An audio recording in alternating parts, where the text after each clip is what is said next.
Student अब हम modern periodic table को समझने की कोशिश करेंगे, तो ही हमें पता चलेगा क्लासिफिकेशन ऑफ एलिमेंट की जरूरत क्यों थी। तो चलिए हम मॉडर्न पीरियोडिक टेबल को समझते हैं। मॉडर्न पीरियोडिक टेबल को समझने के लिए स्टूडेंट आपको बहुत सारे बेसिक की जरूरत पड़ेगी। चलिए देखते हैं मॉडर्न पीरियोडिक टेबल को लेकर मोजले ने क्या कहा था। मोजले ने 1913 में अपनी थियरी दी थी और इसने डोबेराइनर, न्यूलैंड और मेंडलीव के जस्ट अपोजिट थियरी दी थी। मैंने कहा था एटम के पास दो नंबर होते हैं स्टूडेंट, एक एटॉमिक नंबर, एक एटॉमिक मास नंबर। याद होगा आपको, एटॉमिक नंबर को Z से रिप्रेजेंट करते हैं, एटॉमिक मास नंबर को A से। किसके अंदर सब नंबर है? एटम के। बाकी सबने एटॉमिक मास नंबर को फंडामेंटल माना था। क्लासिफिकेशन के लिए हेनरी मोजले ने एटॉमिक नंबर को फंडामेंटल कैरेक्टर माना। क्यों ऐसा? क्योंकि इसने भी कुछ ऑब्जर्व किया स्टूडेंट। इसने क्या ऑब्जर्व किया कि अगर पीरियोडिसिटी देखनी है, यानी रिपीटिशन ऑफ कैरेक्टर देखना है, तो वह उसके न्यूक्लियस में प्रेजेंट प्रोटॉन की वजह से होता है। इसलिए इसने एटॉमिक नंबर को फंडामेंटल कैरेक्टर मान लिया। इसको समझने के लिए स्टूडेंट, तो चलिए हम कुछ बेसिक करते हैं स्टूडेंट, ताकि हम इसको अच्छे से समझ पाए। पीरियोडिसिटी और पीरियोडिक टेबल या पीरियोडिसिटी ऑफ द एलिमेंट को समझने के लिए स्टूडेंट हमें दो चीजें समझ में आनी चाहिए, एक बोर्स का पोस्टुलेट और दूसरा स्टूडेंट अफबाउ का प्रिंसिपल। आपके बुक्स में बोर्स के पोस्टुलेट नहीं दिए हुए हैं, ना ही अफबाउ का प्रिंसिपल दिया हुआ है। तो चलिए थोड़ा बेसिक लेवल पर इन दोनों को हम जान लेते हैं, ताकि हमें हेनरी मोजले यानी मॉडर्न पीरियोडिक टेबल को समझने में कोई दिक्कत ना हो। आपके बुक में जो साइंटिफिक रीजन है उसको भी यही आंसर कर सकता है। आप जब तक यह नहीं जानोगे साइंटिफिक रीजन नहीं समझ में आएगा। जैसे KLMN शेल्स होते हैं, आपने नाम सुना होगा। M की कैपेसिटी 18 होती है, लेकिन 18 इलेक्ट्रॉन क्यों नहीं आते हैं? क्वेश्चन ऐसा भी पूछा जाता है कि थर्ड पीरियड में 18 इलेक्ट्रॉन आ सकते हैं, क्योंकि M शेल होता है, 18 नहीं आते हैं, यानी 18 एलिमेंट क्यों नहीं प्लेस किए जाते हैं? ऐसा बहुत सारे तरह के क्वेश्चंस का आंसर करने के लिए आपको यह समझना जरूरी है। तो स्टूडेंट दो साइंटिस्ट थे, एक का नाम नील, दूसरे का नाम बोर, लेकिन बोर्स पोस्टुलेट के नाम से यह जाना जाता है। वैसे तो हायर लेवल में 11th और 12th लेवल पर बात करो तो बोर्स के तीन पोस्टुलेट हैं। इलेक्ट्रॉन उसी ऑर्बिट में घूमेगा जिसका सेंट्रीपिटल फोर्स इलेक्ट्रोस्टैटिक फोर्स के इक्वल होगा। ये सब हमें जानने की जरूरत नहीं है, तो घबराओ नहीं। हम सिंपल, हमें जरूरत क्या है उतना जान लेते हैं स्टूडेंट। आगे हायर स्टैंडर्ड में बाकी हम पढ़ाई कर लेंगे। बोर्स ने कहा, सबसे पहले न्यूक्लियस को डिफाइन किया।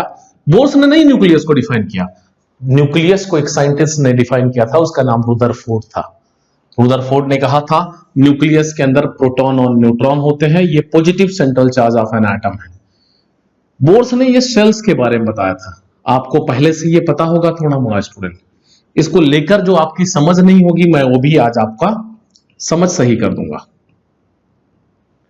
KLMN के 1 2 3 4 ऐसे OPQ भी होते हैं स्टूडेंट। बोर्स से कहा गया ये जो सेल्स हैं, वैसे बोर्स ने, मैंने पहले कह दिया, बोर्स ने इसके ऊपर बहुत डिटेल बातें की हैं। आप 12th का लेक्चर मेरा देख सकते हो, एटम मॉलिक्यूल एंड न्यूक्लियस करके होगा, यूट्यूब पर आप उसको सर्च करके देख सकते हो, वहां बहुत डिटेल हमने पढ़ाया है इसको। के में कितने इलेक्ट्रॉन आ सकते हैं? तो कहा Q। के में कितने इलेक्ट्रॉन आ सकते हैं? 2। L में कितने आ सकते हैं? 8। M में कितने आ सकते हैं? 18। N में कितने आ सकते हैं? 32। ये कैसे आ सकते हैं? एक फार्मूला इसने यूज किया था, उस फार्मूले का नाम था 2n²। के का नंबर कितना है स्टूडेंट? 1।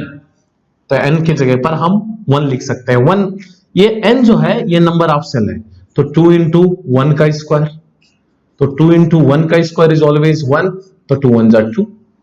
तो के में कितने इलेक्ट्रॉन आएंगे? 2। ऐसे एल के लिए भी चेक कर सकते हो। एल की वैल्यू कितनी थी? 2 थी, तो इलेक्ट्रॉन कितने नंबर आएंगे इसके अंदर? 2 इंटू स्टूडेंट 2 का स्क्वायर, 2 का स्क्वायर कितना होता है 4, 4 टू जा 8, नंबर ऑफ इलेक्ट्रॉन आएंगे 8। ऐसे आप चेक कर सकते हो 32 आएगा। मैं O की बात कर रहा हूं, O का नंबर क्या होगा, N के बाद O आएगा 5, 2 इंटू 5 का स्क्वायर, 2 इंटू 5 का स्क्वायर, 2 5 का स्क्वायर इज 25, 25 टू जा 50, यानी इसके बाद जो सेल है वो उसमें नंबर ऑफ इलेक्ट्रॉन 50 आते हैं। करने की जरूरत ही नहीं है स्टूडेंट, ये थियरी ही रॉन्ग है। बोस ने जो थियरी दी थी उसमें बहुत सारे ड्रॉबैक है। इन ड्रॉबैक को मैं इस तरह से पढ़ाता हूं, SMS DJ PM is coming Mumbai, ये ड्रॉबैक है बोस के। Shielding effect, multi electronic system, screening effect, dual electronic system, Zeeman effect, poly and multi orbital system, इन सब चीजों को बोर्स ने नहीं बताया था, लेकिन आपको जरूरत नहीं है स्टूडेंट, ये सब क्या है आपके सिलेबस में ही नहीं है। मैं ये बताना चाहता हूं कि बोर्स की थियरी ही नहीं सही है स्टूडेंट। पढ़ा क्यों रहा हूं, क्योंकि इसी के बेस पर आपके साइंटिफिक रीजन पूछे जाते हैं आपके सिलेबस से, इसलिए पढ़ा रहा हूं, नहीं तो अदरवाइज मैं खुद नहीं पढ़ाता। स्टूडेंट हमने लास्ट लेक्चर में एलिमेंट्स की बात की थी, hi, hello, listen, B C, news of Friday night, ये 10 हो गया स्टूडेंट।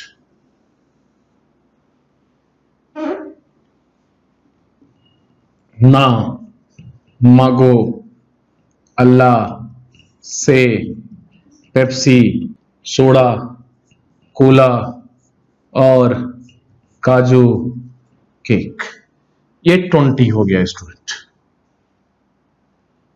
आगे और भी है, लेकिन पहले हम इतने की बात करते हैं। Atomic number 1 2 3 4 5 6 7 8 9 10 11 12 13 14 15 16 17 18 19 20। स्टूडेंट जो K की कैपेसिटी है वो है 2 की है, देखो मैंने मिटाया नहीं है, फार्मूला भी नहीं मिटाया है, 2n square. Atomic number last lecture में हमने देखा एटॉमिक नंबर जितना होता है उतना ही नंबर ऑफ इलेक्ट्रॉन और उतना ही नंबर ऑफ प्रोटॉन होता है। Atomic number 1 number of electron 1, K की कैपेसिटी कितनी 2, L की कैपेसिटी कितनी 8, M की कैपेसिटी कितनी 18, N की कैपेसिटी कितनी 32। तो स्टूडेंट 1 तो इजीली आ जाएगा, कैपेसिटी 2 की है। यहां कितना है स्टूडेंट 2 आ जाएगा। 3, जब यहां 3 है तो यहां कितना आएगा 2 और यहां कितना 1। 4 2 2, 5 2 3 2 4 2 5 2 6 2 7 2 8। स्टूडेंट यहां 10 था, 2 इसमें रिमेनिंग इसमें 8, 10 हो गया। अब देखो L की कैपेसिटी कितनी थी 8, फुल हो गया L। 2 8 1 2 8 2 2 8 3 2 8 4 2 8 5 2 8 6 2 8 7 2 8 8। स्टूडेंट ये 19 और 20 बहुत इंपॉर्टेंट है। 2 8 8 1। अब आपका क्वेश्चन है सर यहां 18 आ सकता है, 8 पर क्यों स्टॉप हो गया? जी हां स्टूडेंट, मैं आंसर करूंगा, लेकिन इस थियरी के थ्रू हम नहीं समझ सकते हैं। जब मैं इसके बाद वाला जस्ट थियरी पढ़ाऊंगा आप बहुत प्रिंसिपल, तो खुद ब खुद आंसर मिल जाएगा आपको। इसका देखो स्टूडेंट 2 8 8 2, यहां भी वही गलतियां हुई है, तो ऐसे मिस्टेक्स हैं, लेकिन आप इसको पहले लिख लीजिए ताकि हम इसको समझ सकें क्या कर रहे थे। स्टूडेंट बहुत इंपॉर्टेंट इंफॉर्मेशन दे रहा हूं और इसी के बेस पर पीरियोडिक टेबल बनाए। ये जो K L M N थे स्टूडेंट, इनको सेल कहा जाता है, या कुछ लोग ऑर्बिटल भी कहते हैं। K L M N, K में number of electron 2, L 8, M 18, N 32। इसमें इलेक्ट्रॉन ना आकर इसके अंदर इलेक्ट्रॉन आते हैं, इसके अंदर कई सारे बॉक्सेस होते हैं। उन बॉक्सेस को सब सेल कहते हैं, इसको एस, पी, डी और एफ से रिप्रेजेंट करते हैं। अगर आपको सच में पीरियोडिक टेबल समझना है, पीरियोडिक टेबल आप समझना चाहते हो कि कैसे फॉर्म हुआ मॉडर्न पीरियोडिक टेबल, तो इस पार्ट पर फोकस करना। एस, पी, डी, एफ से रिलेटेड जो भी मैं बातें करूंगा मॉडर्न पीरियोडिक टेबल से ही जुड़ा हुआ, क्योंकि मॉडर्न पीरियोडिक टेबल सब सेल के बेस पर बना। इन्हें क्या कहते हैं स्टूडेंट? सब सेल। एस में कितने इलेक्ट्रॉन आते हैं? 2, पी में 6, डी में 10, एफ में 14। 4 के डिफरेंस पर है स्टूडेंट, चेक कर लो डिफरेंस कितना है इनके बीच में, 4।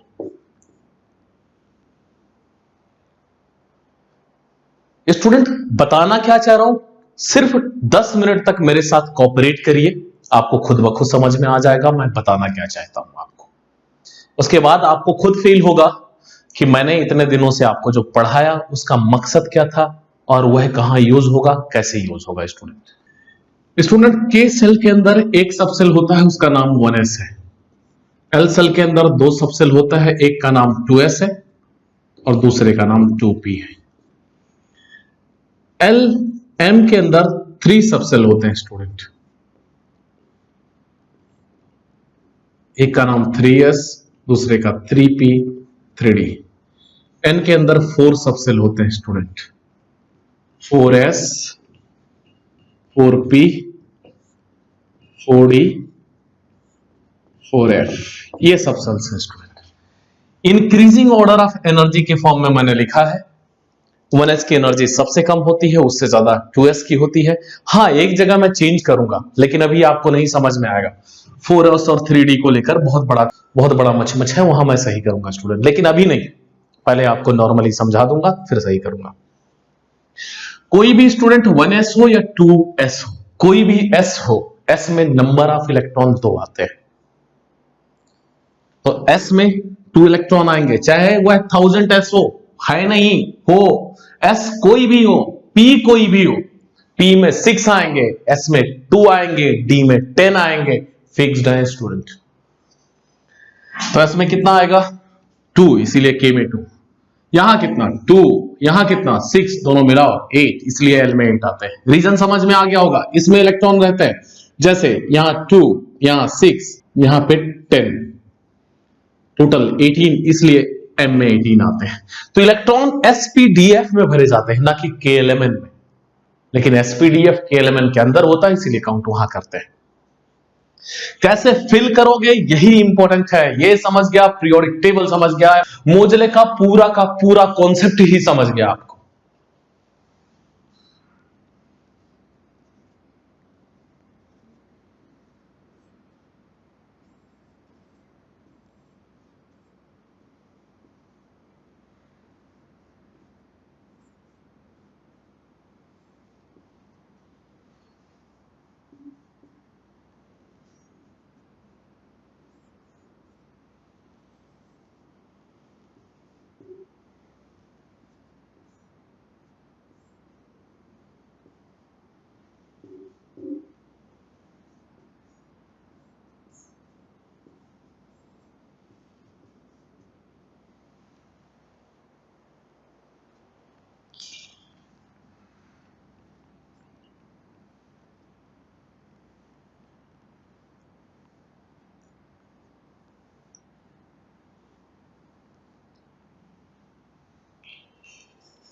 स्टूडेंट जब भी इलेक्ट्रॉनिक कॉन्फ़िगरेशन लिखना है, यह अबाव का प्रिंसिपल है, आपको इसके अकॉर्डिंग लिखना है। पहले 1s, फिर उसके बाद 2s, हेड को टेल से ज्वाइन करते हुए जाना है। आप 118 का इसी तरीके से लिख सकते हो, 1s, 2s, 2p, 3s, 3s के बाद 3p, फिर 4s, ध्यान रखो, फिर 3d है स्टूडेंट। 4s के बाद 3d आता है, यही सबसे बड़ा मचमच है, मुद्दा है, और इसी को लेकर ही सबसे बड़ा बवाल होता है। तो चलिए हम कुछ इलेक्ट्रॉनिक कॉन्फ़िगरेशन यहां साइड बाय साइड लिख देते हैं ताकि हमें समझ में आ जाए और हम पीरियोडिक टेबल को समझ जाए, अच्छे से समझ लेंगे आज, कोई प्रॉब्लम नहीं है। Hydrogen 1, helium 2, lithium 3, beryllium 4, boron 5, carbon 6, nitrogen 7, oxygen 8, fluorine 9, neon 10। Student चलिए हम रूल को फॉलो करते हैं। तो ये 1s में सबसे पहले इलेक्ट्रॉन आएगा, तो 1s लिख दिया मैंने, इलेक्ट्रॉन यहां ऊपर है 1s1। s में 2 इलेक्ट्रॉन आएंगे, 1s हो 2s हो, आप बात करो 1s, यहां इलेक्ट्रॉन कितने हैं 2, 1s2, 1s फुल हो गया। अब 3 है, 3 में से 2 इलेक्ट्रॉन कहां जाएंगे 1s में, रिमेनिंग इलेक्ट्रॉन 2s में, 1s2, 2s1। अगेन 4 है, 1s2, 2s2। स्टूडेंट 2s भी फुल हो गया। 2s फुल होने के बाद कहां जाएंगे हम 2p में, देखो सब दिख रहा है आपके सामने, प्लीज समझने की कोशिश करो, एक बार समझ गया पूरे लाइफ लॉन्ग के लिए आपको समझ में आ जाएगा। 5, 1s2, 2s2, 4 इलेक्ट्रॉन हुए, 2 2 4, रिमेनिंग इलेक्ट्रॉन 2s के बाद 2p, 2p1, 1s2, 2s2, 2p2, 1s2, 2s2, 2p3, 1s2, 2s2, 2p4, 1s2, 2s2, 2p5, 1s2, 2s2, 2p6। Student 2p भी फुल हो गया। मैंने कहा था p कोई भी हो 6 ही इलेक्ट्रॉन आएगा, आपको यहां दिखा दिया। चलिए अब आगे देखते हैं स्टूडेंट, ये कर क्यों रहा हूं, वेट करिए, सिर्फ आप 2 मिनट ही वेट करिए, आपको समझ में आ जाएगा।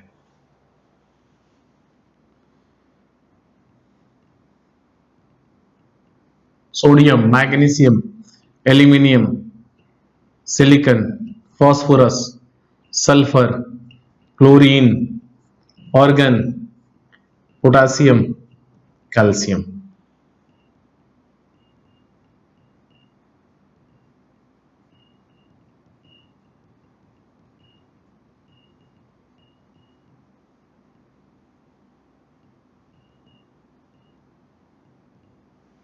स्टूडेंट देखिए 2p भी फुल हो गया, 11 है, 2p के बाद 3s, 1s2, 2s2, 2p6, 3s1, 3s1, फिर s में 2, 1s2, 2s2, 2p6, 3s2, 3s भी फुल हो गया, s में 2 ही इलेक्ट्रॉन आते हैं तो 3p,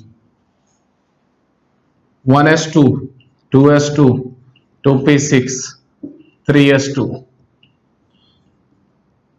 3p1, 1s2, 2s2, 2p6, 3s2, 3p2, 1s2, 2s2, 2p6, 3s2, 3p3, 1s2, 2s2, 2p6, 3s2, 3p4, 1s2, 2s2, 2p6, 3s2, 3p5, 1s2, 2s2, 2p6, 3s2, 3p6। ये organ का मैंने लिखा स्टूडेंट। 3p भी full हो गया, अब कहां आएगा 4s में, 1s2, 2s2, 2p6, 3s2, 3p6, 4s1, potassium के केस में, कैल्शियम के केस में 1s2, 2s2, 2p6, 3s2, 3p6, 4s2। चलिए अब हम मॉडर्न पीरियोडिक टेबल को समझते हैं। स्टूडेंट मॉडर्न पीरियोडिक टेबल बनाने के लिए हेनरी मोजले ने मेंडलीव की थियरी को कॉपी किया और 7 हॉरिजॉन्टल लाइन बनाया, 1 2 3 4 5 6 7, ये 7 हॉरिजॉन्टल लाइन बनाया उन्होंने। इन 7 हॉरिजॉन्टल लाइन को इन्होंने मेंडलीफ वाले ही नाम रहने दिया और क्या कहा? पीरियड। होप आपको इतना समझ में आता होगा कि पीरियड। 18 वर्टिकल लाइन बनाया,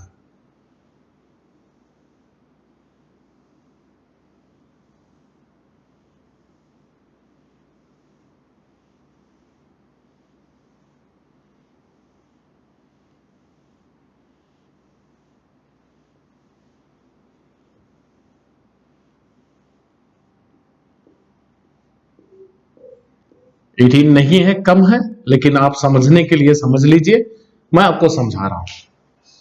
स्टूडेंट ये 18 नहीं है, लेकिन आप 18 बना लीजिए। स्टार्टिंग के दो ये जो ग्रुप है वर्टिकल लाइंस को ग्रुप कहा, टोटल 18 ग्रुप है। दो ग्रुप ये 1 और 2 एस को दे दिया क्योंकि एस में 2 इलेक्ट्रॉन आते हैं। लास्ट के 6 स्टूडेंट 6 ग्रुप पी को दे दिया क्योंकि पी में 6 इलेक्ट्रॉन आते हैं। तो टोटल कितने थे? टोटल थे 18। तो बीच में रिमेनिंग कितने बचे? 10 बचे। जो रिमेनिंग 10 हैं वो किसको दे दिया? जो रिमेनिंग 10 है 10 वो डी को दे दिया स्टूडेंट। और नीचे एफ के लिए एक्स्ट्रा जगह बनाई। क्यों बनाई? आगे मैं वो भी पढ़ाऊंगा आपको। तो चलिए देखते हैं स्टूडेंट। एस को कितना दिया? 2, पी को 6, डी को 10, क्योंकि 2 + 6 8, 18 में से 8 माइनस करोगे बीच में 10 बच जाएगा। होप इतना समझ में आ गया होगा। यह ऐसे बनाया। इसमें एलिमेंट को रखा कैसे, शेप क्यों वैसा आया, उन दोनों चीजों को समझते हैं। आप किसी भी एलिमेंट को यहां से उठा लीजिए। सपोज दैट मैं सोडियम को यहां से पिकअप करता हूं। सोडियम को ले लिया मैंने। पहले का नंबर देखिए स्टूडेंट, कितना है नंबर? 3। तो ये जो नंबर पहले दिया होगा यह पीरियड बताएगा, यानी हॉरिजॉन्टल वाली लाइन बताएगी 3। यह बताएगा ब्लॉक कौन सा है, यह पोजीशन बताएगा कि उस ब्लॉक में कौन से नंबर पे है। करा एस में है फर्स्ट पोजीशन पर, तो एस का फर्स्ट पोजीशन यही है। यहां आपको पीरियोडिक टेबल में सोडियम मिलेगा। समझ में आया? ऐसे अगर मैं बात करूं क्लोरीन की या एल्यूमिनियम की बात करूं, एल्यूमिनियम का देखिए 3p1 थर्ड रो, पी का पहला नंबर, यहां पर आपको एल्यूमिनियम मिल जाएगा। किसी भी एलिमेंट की बात कीजिए, जैसे अगर मैं बात करूं ऑक्सीजन, बहुत फेमस है, तो ऑक्सीजन को लेकर 2p4, 2 में पी के फर्स्ट सेकेंड, पी का fourth, first second third fourth, यहां ऑक्सीजन मिल जाएगा आपको। कैल्शियम 4s2, फोर्थ के एस के सेकेंड पोजीशन पे आपको कैल्शियम मिल जाएगा स्टूडेंट। जो यूज नहीं हुआ उसको मिटा दिया, इसलिए पीरियोडिक टेबल वैसा दिखता है। तो यह आपको क्यों जानना है? क्योंकि इसी के बेसिस पर एलिमेंट को क्लासिफाई किया गया, कहां एलिमेंट जाएंगे उसको रखा गया। अब तो क्रिस्टल क्लियर हुआ माइंड में कि पीरियोडिक टेबल कैसे बना। अब मैं आपको बताऊंगा कि क्लासिफिकेशन की जरूरत क्यों थी, क्यों एलिमेंट को क्लासिफाई किया गया और जितने थियरीज पढ़े क्यों पढ़े। होप इसको लेकर एक बेटर अंडरस्टैंडिंग हुई। यह 10th के सिलेबस में नहीं है, मैंने आपको एक्स्ट्रा सिखाया है कि ताकि एलिमेंट के क्लासिफिकेशन को लेकर आपके अंदर एक ट्रांसपेरेंसी आ सके, आप समझ सको कोई भी एलिमेंट क्यों कहां उस पोजीशन पर गया है, यह है रीजन। होप आपको यह चीज समझ में आ गई होगी स्टूडेंट। तो स्टूडेंट अब हम मॉडर्न पीरियोडिक टेबल की बात करते हैं। तो ये जो पीरियड फर्स्ट है ये सेल के, पीरियड सेकेंड सेल एल है, पीरियड थर्ड सेल एम है। नहीं यकीन है करते हैं। ग्रुप 1 हाय, लीना, की, रूबी, से, friendship. Hydrogen, lithium, sodium, potassium, rubidium, caesium, francium, यही एलिमेंट है स्टूडेंट। हाइड्रोजन का इलेक्ट्रॉनिक कॉन्फ़िगरेशन बोर्स के थियरी से 1, लिथियम का 2,1, सोडियम का 2,8,1, पोटेशियम का 2,8,8,1। इतना तो मैंने आपको सिखाया है। हाइड्रोजन का ये न्यूक्लियस, ये फर्स्ट सेल, स्टूडेंट मैं लिथियम की बात करूं, स्टूडेंट देखिए फर्स्ट सेल में कितने इलेक्ट्रॉन है स्टूडेंट, फर्स्ट सेल में 2 इलेक्ट्रॉन है, दूसरे सेल में कितने हैं 1, इसके अंदर सेल कितने हैं KLM, 3 सेल हो जाएंगे, फर्स्ट में 2 8 1, यानी जैसे डाउन द ग्रुप जा रहे हैं नंबर ऑफ सेल बढ़ रहे हैं कि नहीं, यानी नए नए सेल्स चालू हो रहे हैं। तो मॉडर्न पीरियोडिक टेबल में कहता है कि जब एलिमेंट नए पीरियड में बिगिनिंग करता है तो नया नंबर ऑफ सेल स्टार्ट हो जाता है। मॉडर्न पीरियोडिक टेबल में ऐसे कई सारी चीजें कही गई है। स्टूडेंट एस ब्लॉक के एलिमेंट और पी ब्लॉक के एलिमेंट को सिंपल एलिमेंट कहा जाता है, डी ब्लॉक के एलिमेंट को ट्रांजिशन एलिमेंट कहा जाता है, एफ ब्लॉक के एलिमेंट को इनर ट्रांजिशन एलिमेंट कहा जाता है। क्यों कहा जाता है? और ग्रुप 18 को जीरो ग्रुप या इनर्ट गैस कहा जाता है। चलिए इन चीजों को हम समझते हैं स्टूडेंट। यह ट्रांजिशन, इनर ट्रांजिशन क्या है और पीरियोडिक कैरेक्टर को लेकर भी हम बातें करते हैं। स्टूडेंट एक टर्म आता है वैलेंसी। वैलेंसी क्या होता है? कोई भी एलिमेंट अपने आउटर मोस्ट सेल में 8 इलेक्ट्रॉन करना चाहता है, कुछ एलिमेंट 2 करना चाहते हैं, hydrogen, helium, lithium, beryllium, boron. ये स्टार्टिंग के 5 एलिमेंट अपनी स्टेबिलिटी 2 से दिखाते हैं, इसे ड्यूप्लेट कहते हैं स्टूडेंट। बाकी जितने भी एलिमेंट है अपनी स्टेबिलिटी 8 से दिखाते हैं, उसे ऑक्टेट कहते हैं स्टूडेंट। तो मोस्टली एलिमेंट ऑक्टेट दिखाते हैं, तो ऑक्टेट या ड्यूप्लेट करने के लिए इन दोनों को हम कहते हैं स्टेबल होने के लिए। स्टेबल होने के लिए एलिमेंट या तो इलेक्ट्रॉन लूज करते हैं या तो इलेक्ट्रॉन गेन करते हैं। अगर एलिमेंट इलेक्ट्रॉन को गेन करता है तो कितने नंबर ऑफ इलेक्ट्रॉन को गेन करता है या लूज करता है, कितने नंबर ऑफ इलेक्ट्रॉन को लूज करता है, वही वैलेंसी कहलाती है। जैसे अगर मैं क्लोरीन के केस में बात करूं 287, लास्ट सेल में कितने इलेक्ट्रॉन है 7, तो क्लोरीन 1 इलेक्ट्रॉन को गेन करता है तो Cl पर एक माइनस आ जाता है और 1 इलेक्ट्रॉन गेन किया, इसलिए इसकी वैलेंसी कितनी 1। ऐसे मैं ऑक्सीजन की बात करूं स्टूडेंट 26, लास्ट सेल में कितना है 8, यह 2 इलेक्ट्रॉन गेन करता है, 2 माइनस आता है, वैलेंसी कितनी होती है इसकी 2। ऐसे सोडियम के केस में बात करूं 281, लास्ट सेल में कितने इलेक्ट्रॉन है 1, या तो 7 गेन करे या तो 1 लूज करके ये 8 दिखाए। तो स्टूडेंट इलेक्ट्रॉन गेन करने में एनर्जी लगती है, उसे इलेक्ट्रॉन गेन एंथैल्पी कहते हैं, बहुत ज्यादा एनर्जी लगती है। 7 गेन करना इतना इजी नहीं है स्टूडेंट, एक लूज करना ज्यादा इजी है, लूज कर देगा। कितना इलेक्ट्रॉन लूज किया है, एक प्लस, और जब इलेक्ट्रॉन लूज किया तो प्लस चार्ज आया और इसकी वैलेंसी कितनी हो गई स्टूडेंट 1। होप आपको समझ में आ गया होगा वैलेंसी क्या होता है।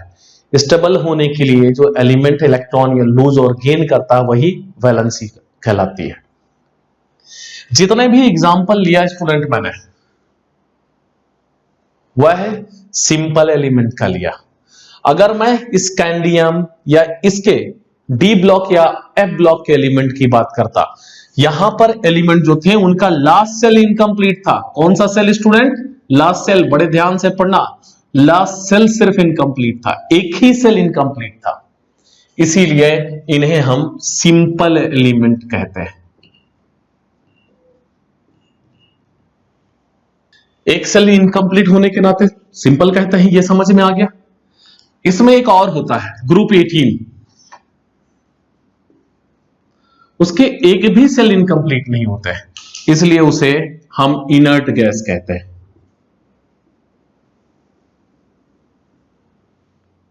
या जीरो ग्रुप एलिमेंट कहते हैं।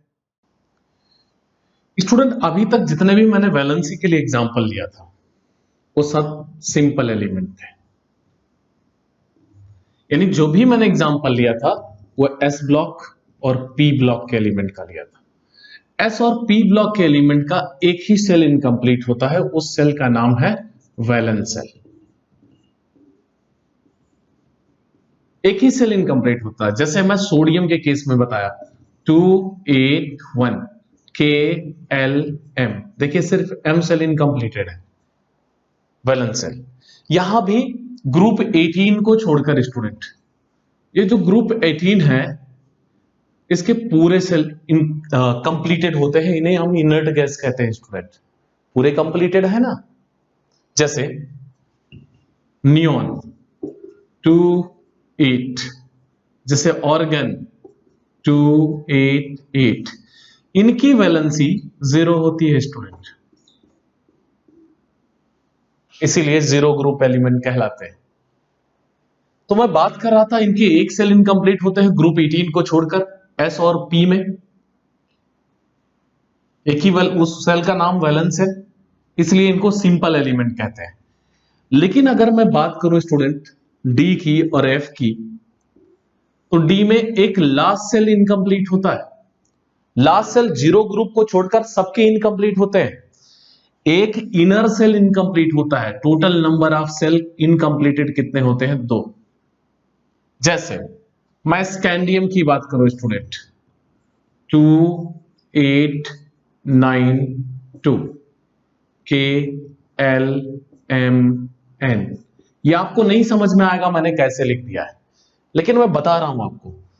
M में 18 आते हैं, 9 है, N में 32 आते हैं, 2 है, 2 सेल्स इनकम्प्लीटेड है, एक आउटर सेल एक इनर सेल। तो जिसमें एक इनर सेल इनकम्प्लीटेड होता है उसे हम ट्रांजिशन एलिमेंट कहते हैं।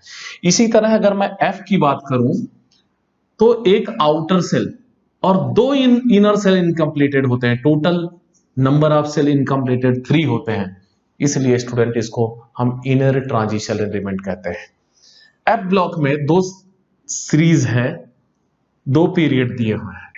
पहले पीरियड में अगर आप ध्यान देंगे यहां LA यहां AC लिखा हुआ है, उसके बाद यहां C यहां TH ऐसे एलिमेंट आगे हैं। फर्स्ट सीरीज में बात करेंगे हम। LA इज लेंथेनियम स्टूडेंट और AC एक्टिनियम, इसीलिए लेंथेनियम से शुरू होने के नाते पहले वाले सीरीज को हम लेंथेनाइट सीरीज कहते हैं और दूसरे वाले को एक्टिनाइट सीरीज कहते हैं। लेकिन यह दोनों F के एलिमेंट ही नहीं है, दोनों D के एलिमेंट है। आगे 11th में आप पढ़ोगे लेंथेनियम और एक्टिनियम दोनों D के एलिमेंट होते हैं स्टूडेंट। तो जो भी हमने बातें किया वैलेंसी और सेल से रिलेटेड किया, अब हम वैलेंसी को लेकर कुछ खास बातें करते हैं। सेम ग्रुप के एलिमेंट की वैलेंसी सेम क्यों होती है? Why same group element is showing same valency? ऐसा क्वेश्चन आता है, साइंटिफिक रीजन बताना होता है आपको। तो लिसन स्टूडेंट, कोई भी एक ग्रुप ले लो, मैंने कहा था थोड़े बहुत ग्रुप आपको याद होने चाहिए। Hydrogen, lithium, sodium, potassium, rubidium, caesium, francium, यह ग्रुप 1 हुआ। ऐसे ग्रुप 2 ले लो, beryllium, magnesium, calcium, strontium, barium, radium, नहीं याद हो कोई प्रॉब्लम नहीं। ग्रुप 17 ले लो, chlorine, fluorine, chlorine, bromine, iodine, नहीं याद है नो प्रॉब्लम, मैंने कहा था शॉर्ट फॉर्म में याद करने के लिए। First class biryani in Australia, यहां भी याद करना था, बेटा मांगे कार स्कूटर बाप राजी। तो स्टूडेंट अगर मैं किसी भी ग्रुप की बात करूं, जैसे इसका इलेक्ट्रॉनिक कॉन्फ़िगरेशन 2-7, इसका 2-8-7, इसका 7-7, सबके लास्ट में देखेंगे 7 आता है।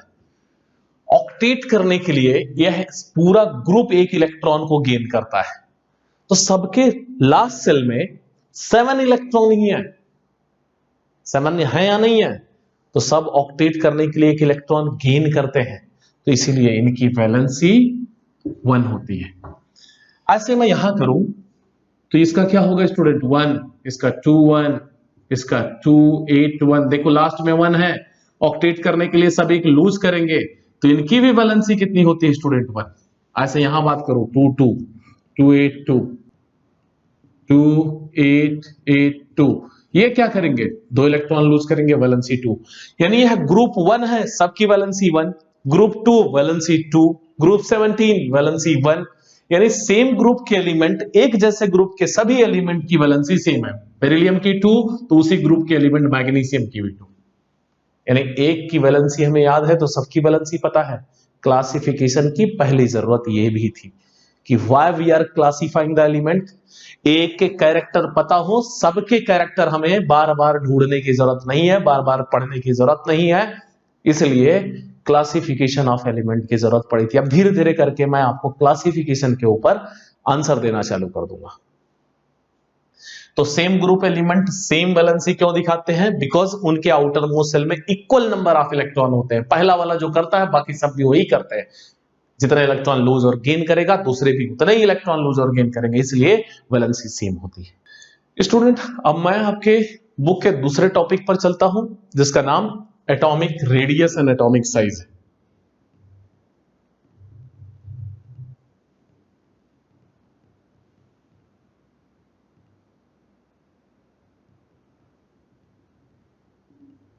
ये दोनों क्या होता है? तो मैंने आपको बताया था थोड़ी देर पहले, सेंटर से आउटर मोस्ट सेल तक का जो डिस्टेंस होगा, आउटर मोस्ट सेल कौन सा सेल? के, एल, ऐसे सेल्स होते हैं। सेंटर से आउटर मोस्ट सेल तक का जो डिस्टेंस होगा उसी को कहते हैं atomic radius. Distance from centre to outer most shell. Hope समझ में आ गया होगा। And the atomic size is depend on the atomic radius. जिसका रेडियस ज्यादा होगा उसकी साइज ज्यादा होगी। जैसे क्रिकेट बॉल और फुटबॉल दोनों स्फेरिकल हैं, दोनों स्फीयर के जैसा है, लेकिन क्रिकेट बॉल का साइज छोटा है और फुटबॉल का साइज बड़ा है क्योंकि उसका एटॉमिक रेडियस ज्यादा है। स्टूडेंट, तो साइज किस पर डिपेंड करता है? रेडियस पर। Greater radius greater will be the size. Hope समझ में आया। क्वेश्चन क्या आता है बोर्ड में इससे related? Atomic radius increases down the group. Down the group atomic radius increase क्यों होता है? या लेफ्ट से राइट सेम पीरियड पर जाने पर एटॉमिक रेडियस पर क्या इफेक्ट पड़ता है? स्टूडेंट, कोई भी एक ग्रुप ले लेते हैं, hydrogen, lithium, sodium, potassium, rubidium, caesium, francium. 1 2 1 2 8 1 2 8 8 1। इतना एक्सप्लेन करने के लिए इनफ है। तो इसके पास हाइड्रोजन की बात करें तो एक सेल है, ये आपका हो गया रेडियस सेंटर से आउटर मोस्ट सेल तक का। इसमें 2 सेल है, ये आपका रेडियस हुआ। इसमें 3 सेल है,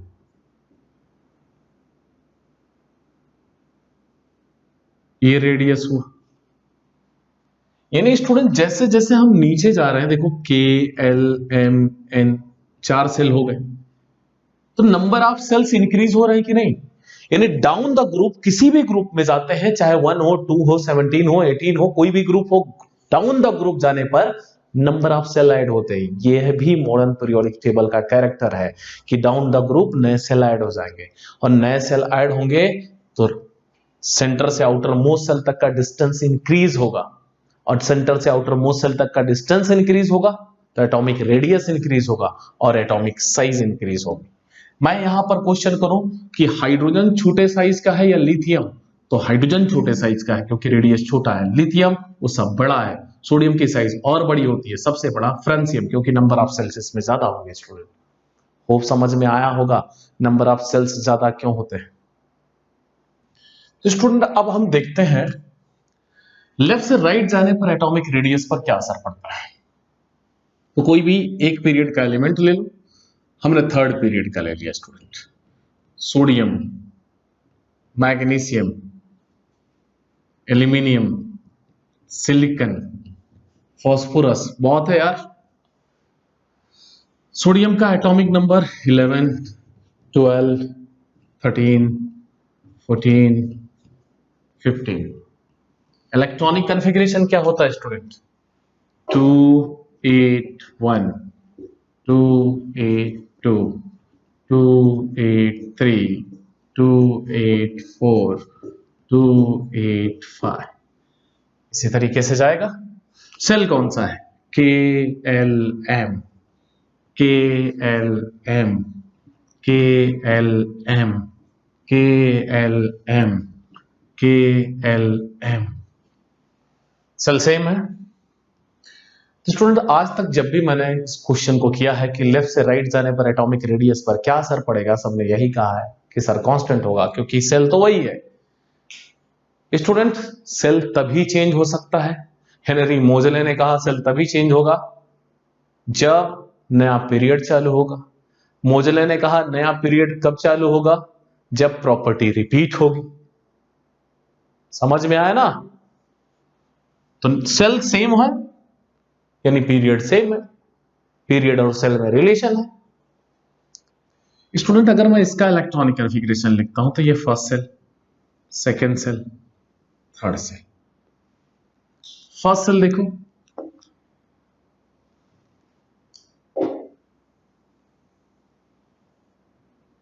यह है न्यूक्लियस। फर्स्ट सेल में 2 इलेक्ट्रॉन, दूसरे सेल में 8, 2 4 6 8, दूसरे सेल में 1। यहां न्यूक्लियस में प्रोटॉन रहते हैं। हमने पढ़ा था एटॉमिक नंबर इन Z, और Z is equal to P is equal to E होता है।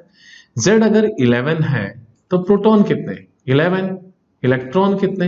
11। तीनों इक्वल है, यानी यहां 11 प्रोटॉन है। ऐसे मैग्नीशियम के केस में बात करूं तो इलेक्ट्रॉन यहां एक बढ़ जाएगा, लास्ट में 2 हो गया, और प्रोटॉन जो मैग्नीशियम के केस में होगा 12 प्रोटॉन हो जाएगा। ऐसे में एल्यूमिनियम की केस में बात करूं, एक इलेक्ट्रॉन बढ़ जाएगा और प्रोटॉन कितने हो जाएगा? 13 प्रोटॉन हो जाएंगे। रेडियस पर क्या असर पड़ रहा है? रेडियस तो सेंटर से आउटर मोस्ट सेल तक का जो डिस्टेंस है, सेल वही है, सेल वही है ना। आप कहोगे सर कांस्टेंट होगा, लेकिन समझो इलेक्ट्रॉन क्या होते हैं student? Proton, electron. Proton positive होते हैं, इलेक्ट्रॉन नेगेटिव होते हैं, दोनों के बीच में अट्रैक्शन होता है, क्योंकि unlike charges attract each other. तो जब यहां प्रोटॉन बढ़ेंगे, जैसे एटॉमिक नंबर बढ़ रहा है तो यहां प्रोटॉन बढ़ रहे हैं, बाहर के सेल में इलेक्ट्रॉन बढ़ रहे हैं, रेडियस उतना ही था, तो अट्रैक्शन बढ़ेगा, और अट्रैक्शन बढ़ने की वजह से सेल श्रिंक हो जाएगा, छोटा हो जाएगा। और इसी अट्रैक्शन बढ़ने को और सेल के श्रिंक होने को एक टर्म कहा जाता है स्टूडेंट्स। उस टर्म का नाम है न्यूक्लियर पुल। यानी लेफ्ट से राइट जाने पर नंबर ऑफ प्रोटॉन और नंबर ऑफ इलेक्ट्रॉन दोनों इंक्रीज होता है, क्योंकि एटॉमिक नंबर इंक्रीज होता है, और न्यूक्लियर पुल की वजह से सेल श्रिंक हो जाता है, जिससे एटॉमिक रेडियस डिक्रीज होता है। न्यूक्लियर पुल क्यों आया, समझ में आया? तो इलेक्ट्रॉन और प्रोटॉन की क्वांटिटी एटॉमिक नंबर पर डिपेंड करती है। हमने पहले ही लेक्चर में आपसे कहा था कि ऐसा कुछ होगा, इसीलिए मैंने आपको एटॉमिक नंबर और प्रोटॉन और इलेक्ट्रॉन पढ़ाया था।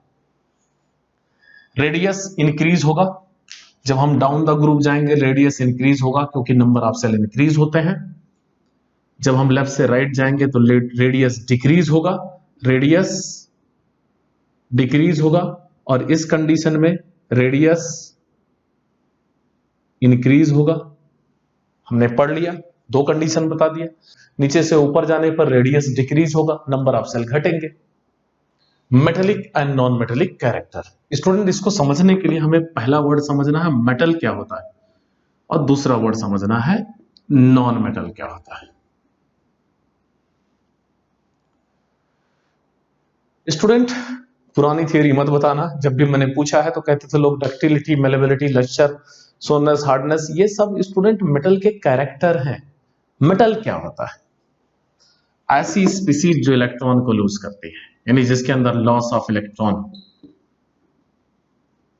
वही मेटल है। कैसे? सोडियम देख लो, 281 क्या करेगा? एक इलेक्ट्रॉन लूज ही करेगा। आउटर मोस्ट सेल में 1 2 3 हो तो लूज ही करना पड़ेगा, मेटल है। एल्यूमिनियम 283 लूज करेगा, यस मेटल है। अरे 5 गेन करने में ज्यादा एनर्जी लगती है, 3 लूज करना आसान है। नॉन मेटल जिसमें गेन ऑफ इलेक्ट्रॉन हो, उसे नॉन मेटल कहते हैं स्टूडेंट। जैसे क्लोरीन 287, अब बोलो एक गेन करेगा, नॉन मेटल है। ऑक्सीजन 26 2 इलेक्ट्रॉन गेन करेगा, नॉन मेटल है। तो नॉन मेटल क्या होता है? जिनके अंदर गेन ऑफ इलेक्ट्रॉन होता है। तो मेटेलिक नॉन मेटेलिक कैरेक्टर समझना बहुत इंटरेस्टिंग है स्टूडेंट। चलिए ध्यान से देखते हैं कि मेटेलिक और नॉन मेटेलिक कैरेक्टर पर डाउन द ग्रुप या लेफ्ट टू राइट पर क्या असर पड़ता है।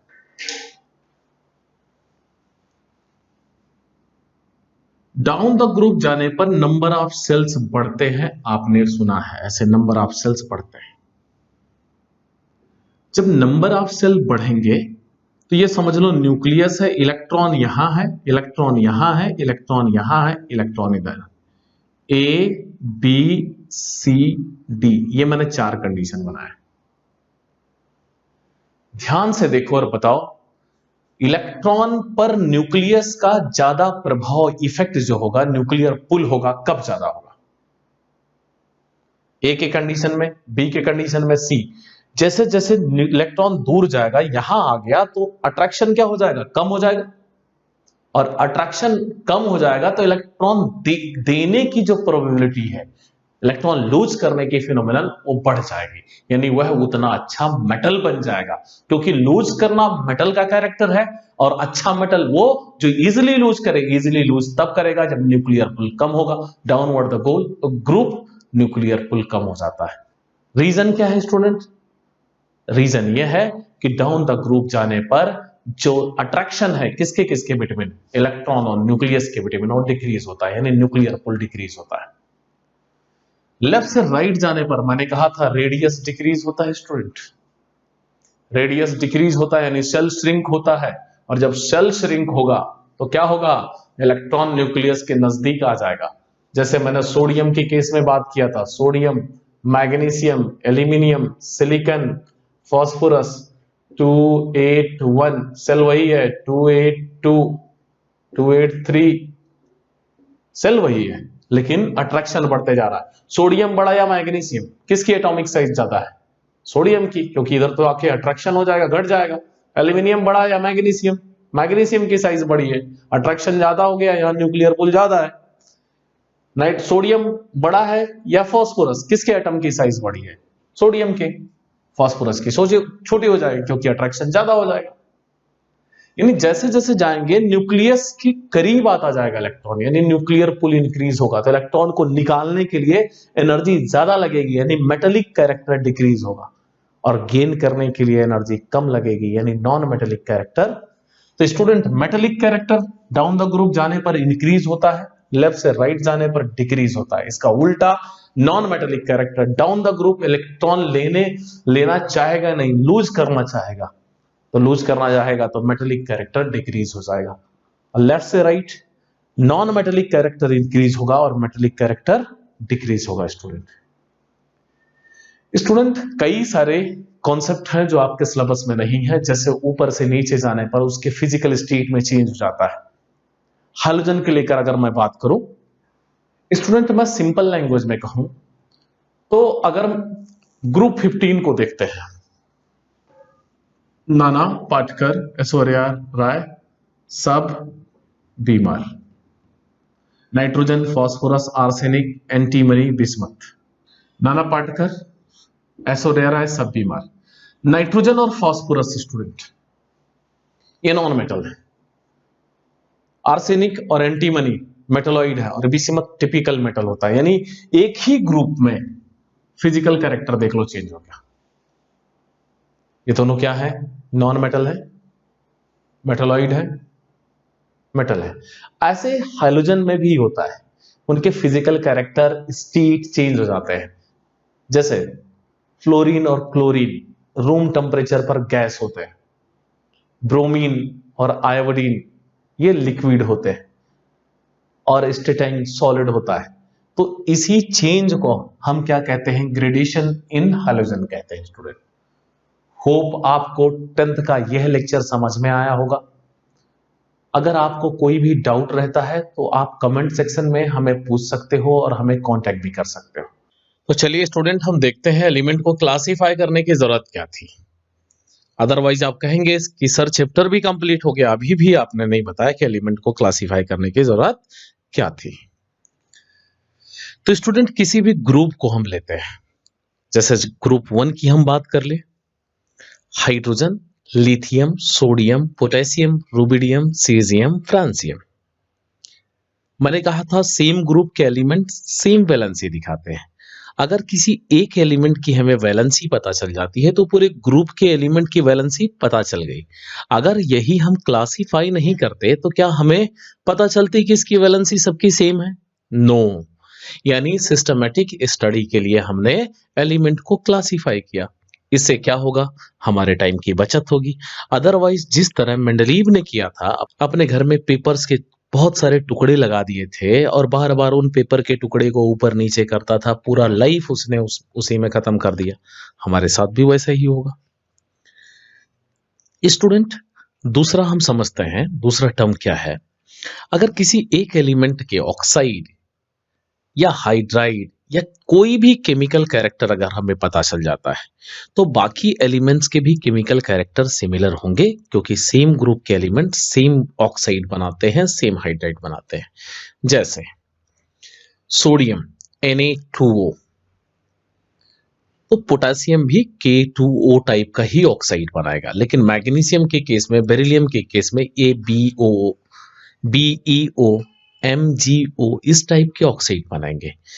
यानी स्टूडेंट, एक सिंपल सी लैंग्वेज में आपको कहूं कि एलिमेंट को क्लासिफाई करने की क्या जरूरत थी, तो easy to understand, easy to remember, यही सबसे बड़ा कॉन्सेप्ट था क्लासिफाई करने का। कि इतना माथाफोड़ी कौन करेगा यार। थोड़े से हम प्रॉपर्टीज को समझ जाए, बाकी सबकी प्रॉपर्टी भी हम समझ जाए, इसलिए एलिमेंट को हमने क्या किया? क्लासिफाई किया। Okay, thank you student.